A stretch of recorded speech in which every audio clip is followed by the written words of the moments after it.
Hello, Steve White, Trek Boy 89 for Steve Arts 89. Well, a little bit of news on Star Trek Legacy, more on its sort of journey and its development as opposed to anything upcoming. Its history kind of got a little bit more interesting recently. The actor Jonathan Del Arco, I think that's his name, who played Hugh Borg in I, Borg, said that before Picard was a thing, there was a Borg series they were developing that was going to star him and Jerry Ryan. It was going to be all about the ex-Borgs and sort of what became Picard Season 1. Then apparently they brought Picard in, they brought Patrick Stewart in, and it became Picard instead. And the first season did focus on the Borg and the ex-Borg, and then the second season kind of had the Borg as well, but it was sort of bookending time travel series going back to Earth, which I really resented when it came out. I thought it was really cheap, but then I realised they did that so they could afford to make season 2 and 3 basically on the season 2 budget. The only reason why we got season 3, which was really cheap, was because they set season 2 basically on Earth so they could film it in locations and save money and make season 3 as well. So they filmed them both back to back. It was the only way they could make it happen. So I'm okay with season 2 now, understanding that's why that was done that way. At the time I thought, God, this is so cheap, my God. And I'm like, fine, we got season 3 out of it, Picard season 3.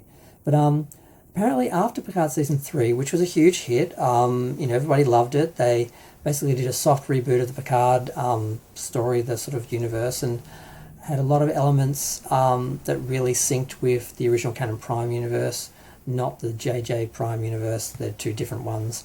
So that was a mess in and of itself, but we still were able to get into it and enjoy it. And afterwards, apparently Jerry Ryan was approached to do a 7 series, not Legacy, but a standalone 7 series. She was asked at SpaceCon if anyone had talked to her about doing a Captain 7 series. And she said, there has been talk, and there was an idea that was actually pitched to me after Picard ended, which was not the Legacy show that I know the fans are asking for. That I want to do. But it just wasn't me. It didn't feel like the right kind of thing, but there has been talk, and there is one thing that I've learned about the franchise, which is, never say never because you never know. So it's interesting that there was interest enough to talk about a 7 show, but not Legacy. So what is that about? Because we know that Terry Matalas set up Legacy. He set it up at the end of Picard season 3, where 7 was captain of the Enterprise G, and Picard's son was on there, and Raffi, and they were ready to go. They could have just gone straight into another series, but Kurtzman came out and said, "Oh, I'd love to greenlight a Legacy series, but I'm not in charge. I don't get to do that," which is a lie. He's absolutely in charge. That's why he greenlit Starfleet Academy and the new Riser. I'm calling it the Riser series because it's basically set on a pleasure planet like Riser, but they're actually just going to rip Riser off, not actually use Riser. But the reason why they're doing that is they're setting, as far as I know, both of those series in the 31st century, which is JJ's little pocket universe of Star Trek that he's created with Discovery, that he owns the whole rights to. He created that whole universe, that whole world, everything that is in the later seasons of Discovery and Starfleet Academy. That's all his Star Trek. He owns the rights to, and if he leaves, no one else can make that without his rights and IP and everything, because he owns that. So he has to they have to license that. That's what I was looking for, license. So he wanted to stay in that universe because he benefits from it financially. He doesn't benefit as much from going back to the established canon Star Trek properties and those worlds and those universes and those characters and planets and everything, because someone else created them.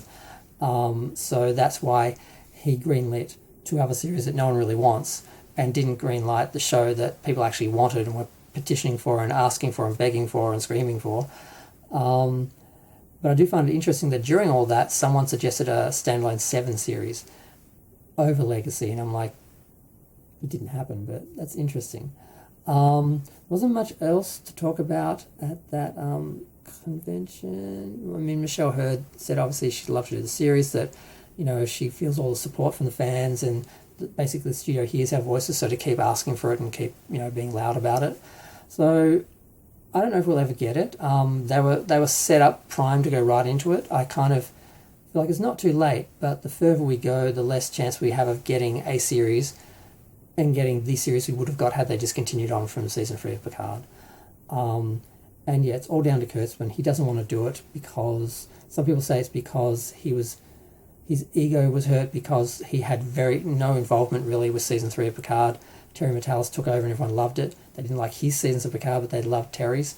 So it was about that. Other people are suggesting it's because of the licensing and the copyright and the fact that, if he does a series in 25th century, Star Trek, like he doesn't have the same control and the same rights and the same licensing and, everything and merchandising and everything that he would get if he sticks in his 31st century universe, little pocket universe that he created. So it's unclear. I know what I think it is, but yes, that's interesting. I just wanted to share that. I'm going to go. Feel free to share, like, comment, subscribe. Let me know what you think of the future of Star Trek Legacy. Will it happen? And who's to blame for it not happening? I'm pretty sure it's all about Kurtzman.